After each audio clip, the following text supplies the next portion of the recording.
10 ఏళ్ల తర్వాత తెలంగాణలో ఏర్పడిన కాంగ్రెస్ ప్రభుత్వంలో గులాబీ అధినేత కేసీఆర్కు టెన్షన్ తప్పడం లేదు.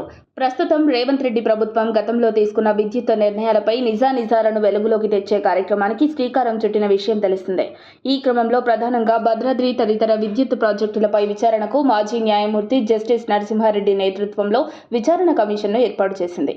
అయితే తొలినాళ్లలో దీన్ని స్వాగతించిన బీఆర్ఎస్ తర్వాత వ్యతిరేకించింది. ముఖ్యంగా బీఆర్ఎస్ అధినేత మాజీ సీఎం కేసీఆర్ను విచారించేందుకు కమిషన్ రెడీ కాగానే బీఆర్ఎస్ సభ్యులు యూటర్న్ తీసుకున్నారు. కమిషన్ను రద్దు చేయాలని డిమాండ్ చేస్తున్న విషయం తెలిసిందే. దీనికి కాంగ్రెస్ కూడా ధీటుగా కౌంటర్ ఇస్తోంది. మీరు వేయమంటేనే కమిషన్ వేశామని అధికార పక్షం చెబుతోంది. ఈ రగడ ఇలా సాగుతుండగానే మరోవైపు మాజీ సీఎం కేసీఆర్ హైకోర్టును ఆశ్రయించారు. కమిషన్ను రద్దు చేయాలని కోరారు. ఈ పిటిషన్పై విచారణ జరిగింది. కేసీఆర్ పిటిషన్పై వాదనలు తాజాగా ముగిశాయి.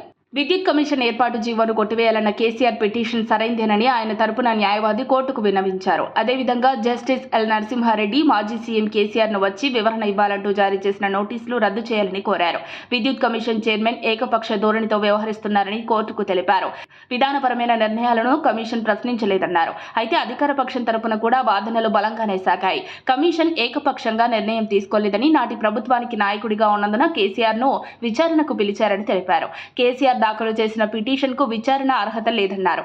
ఈ క్రమంలో కేసీఆర్ తరపున పాల్గొన్న లాయర్ తమ పిటిషన్కు విచారణ అర్హత ఉందన్నారు.